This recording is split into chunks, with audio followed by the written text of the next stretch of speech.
Hi everyone. तो आज हम अपनी पॉलिटी की सीरीज़ को आगे बढ़ाते हुए chapter 14 centre and state relation का पार्ट 2 करने वाले हैं। ठीक है, तो पार्ट 1 में हमने क्या देखा था, इसमें हमने देखा था एक सेकेंड, हाँ, तो हम क्या करने वाले हैं चैप्टर 14 सेंटर स्टेट रिलेशन का पार्ट 2। तो हमने क्या देखा था इसमें, हमने पार्ट 1 में देखे थे कि सेंटर स्टेट रिलेशन को हम लोग 3 हेडिंग्स के अंदर पढ़ते हैं, लेजिस्लेटिव रिलेशन, एडमिनिस्ट्रेटिव रिलेशन और तीसरा क्या है फाइनेंशियल रिलेशन, जिसमें से हम पार्ट 1 में legislative relation and administrative relation कर चुके हैं ऑलरेडी। ठीक है, अब हम आज देखेंगे फाइनेंशियल रिलेशन।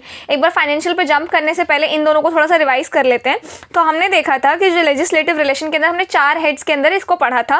पहला कि स्टेट और सेंटर दोनों में से कौन कौन कितनी सीमाओं तक अपने कितनी सीमाओं तक अपना कानून दे सकता है। ठीक है, तो टेरिटोरियल एक्सटेंट कहा था हमने, इसमें पार्लियामेंट पूरे इंडिया पे दे सकता है, पर स्टेट जो है सिर्फ अपने स्टेट की सीमाओं के अंदर तक ही उसके जो नियम है वो लागू होंगे। ठीक है, फिर हमने देखा था डिस्ट्रीब्यूशन ऑफ लेजिस्लेटिव सब्जेक्ट, जिसमें हमने 3 लिस्ट देखी थी, लिस्ट 1, लिस्ट 2, लिस्ट 3।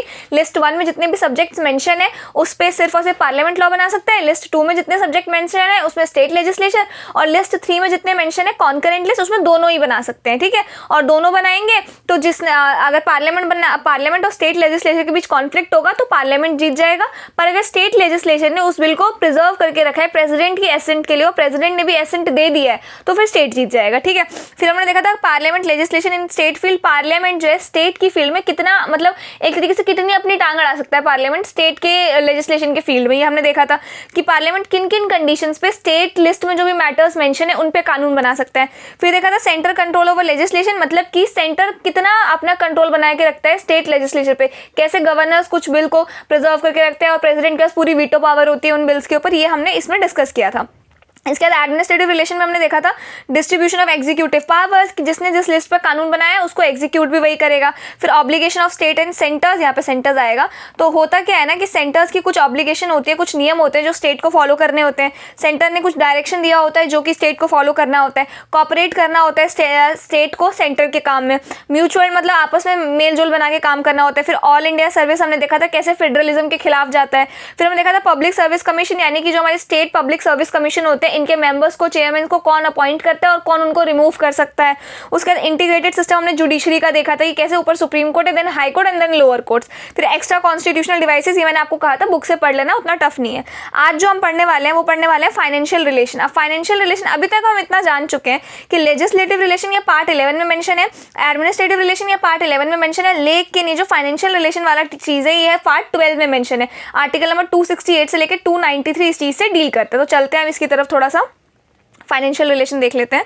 तो देखो, फाइनेंशियल रिलेशन देखने से पहले ना मैं एक दो टर्म बता देना चाहती हूँ आपको, जो टर्म काफ़ी ज़्यादा इंपॉर्टेंट है। पहला आएगा जब आप रीड करोगे लक्ष्मीकांत, एक आएगा लिवाई। तो इस चीज़ का मतलब ये है कि टैक्स लगाने की कानूनी शक्ति किसके पास है, स्टेट के पास है कि सेंटर के पास है, मतलब कौन है जो इस मैटर पे कानून बना सकता है। ठीक है, दूसरा है हमारे पास कलेक्टेड। कलेक्टेड का मतलब क्या हो गया, कौन उस टैक्स को कलेक्ट करेगा, नाम से ही पता लग रहा है सेंटर कलेक्ट करेगा या फिर स्टेट कलेक्ट करेगा। तीसरा टर्म आप लोग देखोगे अप्रोप्रिएट। इसका मतलब क्या होता है, इसका मतलब होता है कि मान लो कि एक सेकेंड, हाँ, मान लो कि सेंटर ने टैक्स लिवाई किया है बट स्टेट गवर्नमेंट ने इस टैक्स को कलेक्ट किया है और खुद के लिए यूज भी कर लिया है इस टैक्स को, मतलब सेंटर को नहीं दिया है, सेंटर ने सिर्फ लगाया है, स्टेट ने कलेक्ट किया और स्टेट ने यूज भी कर लिया है उस टैक्स को। ठीक है, उसके बाद जो चौथा है हमारे पास वो है असाइंड। असाइंड का मतलब क्या होगा कि सेंटर के पास कुछ पैसा है, बजट है एक तरीके से, और वो हर स्टेट को कितना कितना पैसा असाइन कर रहा है, तो असाइंड का मतलब ये है। तो लक्ष्मीकांत में अगर आप लोग ये टर्म्स देखोगे तो इसको देख के कंफ्यूज मत होना, और इस टॉपिक पे ज्यादा दिमाग लगाने की जरूरत नहीं है, जितना मैं समझा रही हूँ उतना अगर आप समझ लोगे तो फिर ये क्लियर कर जाओगे। अब इसको ज्यादा डिटेल में नहीं करना है हमको।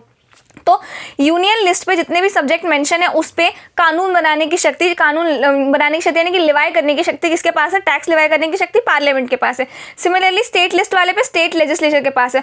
और रेजिड्यूरी पावर, यानी कि जो हमने 4th लिस्ट देखी थी, जो कि ना फर्स्ट लिस्ट में मेंशन है, ना सेकंड लिस्ट में मेंशन है सब्जेक्ट, ना 3rd लिस्ट में मेंशन है, तो वो किस में है, रेजिड्यूरी में।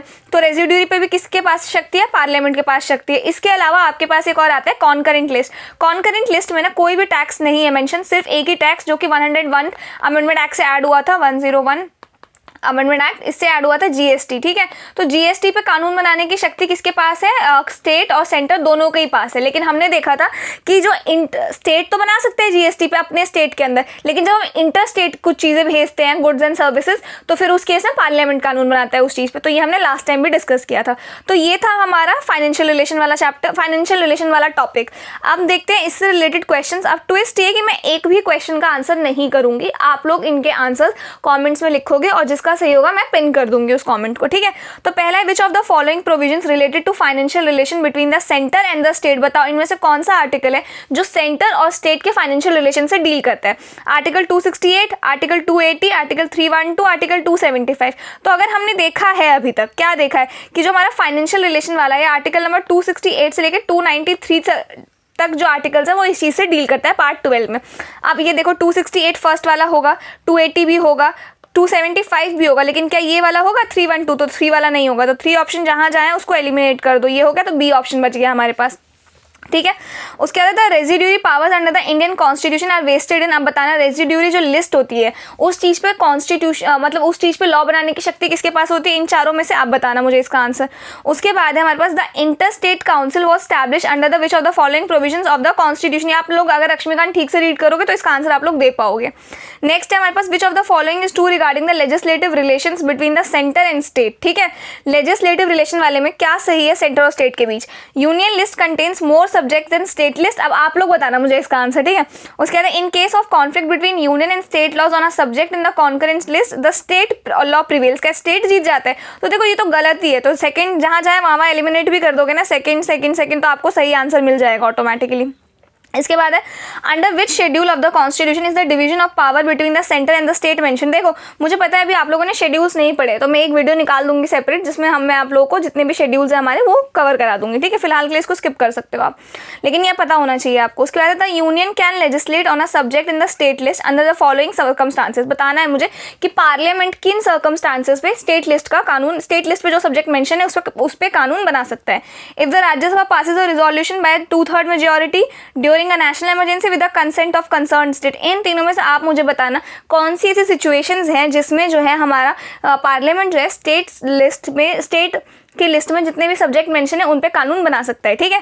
7th क्वेश्चन है which of the following provision promote cooperation between centre and state. इनमें से कौन है जो सेंटर एंड स्टेट के बीच कॉपरेशन का प्रोविजन शो करता है? Next the union can issue directions to the state to ensure compliance with the union law under which of the following articles. ये हमने अभी पढ़ा था एडमिनिस्ट्रेटिव वाले रिलेशन में कि यूनियन जो है स्टेट को कब डायरेक्शन दे सकता है कि स्टेट के जितने भी लॉज है ना उनका कंप्लायंस हो, उनको फॉलो किया जाए। स्टेट जब अपना काम कर रहा है तो यूनियन की किसी भी चीज़ को छेड़छाड़ ना करे, किसी भी लॉ का उल्लंघन ना करे। तो वो इनमें से किन आर्टिकल्स में लिखा हुआ है आप बताना। इसके बाद in case of financial emergency under article 360 the president can. अच्छा ये नेक्स्ट चैप्टर का क्वेश्चन इसमें लग गया, ये अभी आपसे नहीं होगा, फाइनेंशियल इमरजेंसी हम लोग नेक्स्ट चैप्टर में पढ़ेंगे, ठीक है। इसके बाद the power to reorganise the boundaries of a state in India lies with. ये इस चैप्टर का क्वेश्चन नहीं है, ये यूनियन एंड इट्स टेरिटरी का क्वेश्चन है। आप मुझे बताना कि जो स्टेट की जो बाउंड्रीज है ना उनको जो रीऑर्गेनाइज करने की पावर है इनमें से किसके पास है? अगर आप लोगों ने वो लेक्चर ठीक से देखा तो आपको पता लग जाएगा। The power of the union parliament to legislate on a matter in the state list during a proclamation of emergency is derive from which article. ये भी इमरजेंसी वाला है, इसको भी छोड़ देना। इसके बाद which articles allow a union parliament to legislate on a state list subject in the national interest if proved by the Rajya Sabha. इनमें से मुझे बताना कौन सा होगा इसका answer. During a financial emergency the parliament gains control over. ये भी फाइनेंशियल इमरजेंसी वाला है, ये नेक्स्ट उसमें देखेंगे, ठीक है। तो ये था हमारा आज सेंटर स्टेट रिलेशन, ये चैप्टर डन हो गया हमारा। इसके बाद जो नेक्स्ट चैप्टर है जो कि है chapter number 15 inter state relations. अब हम इस चैप्टर को भी इसी वीडियो में कवर कर लेते हैं, छोटा सा चैप्टर है ये, इसके ऊपर ज़्यादा ध्यान नहीं देना है, बस एक बार रीडिंग कर लेनी है, ये वीडियो सुन लेना है, दैट इज इनफ। इससे ज़्यादा इस पर हमें कॉन्सेंट्रेशन नहीं लगाना है, ठीक है।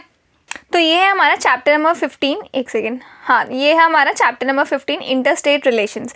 अब इस चैप्टर में ना सिर्फ आपको दो ही आर्टिकल्स पढ़ने हैं, एक है आर्टिकल 262 और एक है आर्टिकल 263। इनमें से कुछ आएगा नहीं बट स्टिल ये पता होना चाहिए, ठीक है। तो आर्टिकल नंबर 262 क्या कहता है? Parliament may by law provide for the adjudication of any dispute or complaint with respect to the use, distribution and control of waters of any inter state rivers and river valley. इसका मतलब ये inter state water dispute को resolve करने के लिए मतलब ये article है, और इस आर्टिकल के थ्रू ये इंश्योर किया गया कि अगर दो या दो से ज़्यादा स्टेट्स के बीच किसी रिवर या वाटर रिसोर्सेज को लेकर डिस्प्यूट हो तो उसका सॉल्यूशन पीसफुली किया जाए। और कौन करेगा इसका सॉल्यूशन? पार्लियामेंट करेगा इसका सॉल्यूशन।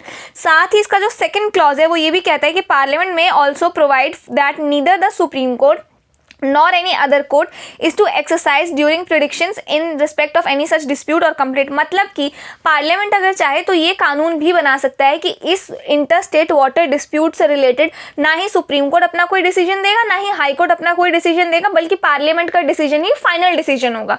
तो बस ये दो आर्टिकल्स थे, पहला ये दो क्लॉज थे इस आर्टिकल के। पहला क्या है कि पार्लियामेंट क्या कर सकता है, इंटर स्टेट वाटर डिस्प्यूट जो होगा किसी भी रिवर के पानी को लेके या किसी भी वाटर रिसोर्सेज को लेके, इसको सॉल्व कौन करेगा? पार्लियामेंट सॉल्व करेगा। दूसरा क्या है, और पार्लियामेंट चाहे तो सुप्रीम कोर्ट और हाई कोर्ट को ऑर्डर भी दे सकता है कि इस मामले में सुप्रीम कोर्ट या हाई कोर्ट या कोई और तीसरा कोर्ट इस मामले में कोई भी अपनी ज्यूरिडिक्शन नहीं देगा, कोई भी इंटरफेरेंस नहीं करेगा। पार्लियामेंट इस मामले को बहुत पीसफुली सॉल्व करेगा, ठीक है। अब आर्टिकल 263 क्या कहते हैं?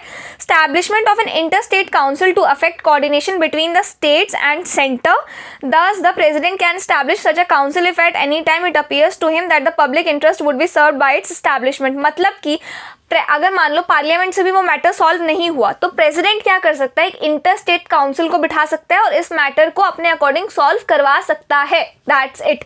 ये बात करता है इंटर स्टेट काउंसिल की, इंटर स्टेट काउंसिल ये रहा, और ये बात करता है किस चीज़ की कि पार्लियामेंट का जो ज्यूरिडिक्शन होगा वो फाइनल ज्यूरिडिक्शन होगा। बट अगर पार्लियामेंट से भी कोई फैसला नहीं निकल के आ रहा है तो फिर प्रेसिडेंट क्या करेगा? इंटर स्टेट काउंसिल को बिठाएगा और उससे फिर इन बातों को पीसफुली सॉल्व किया जाएगा। तो ये था हमारा चैप्टर नंबर 15। तो आई होप आपको ये लेक्चर पसंद आया। अब जो नेक्स्ट लेक्चर है ना, इसमें हम लोग करेंगे ये चैप्टर नंबर 16 इमरजेंसी प्रोविजन। इसके भी नोट्स रेडी है मेरे पास, बस इसको थोड़ा हाईलाइट वगैरह करना है। और आई होप आपको ये लेक्चर पसंद आए। ये नोट्स अगर आपको चाहिए तो टेलीग्राम चैनल का लिंक आपको डिस्क्रिप्शन में मिल जाएगा। And I will see you in the next video.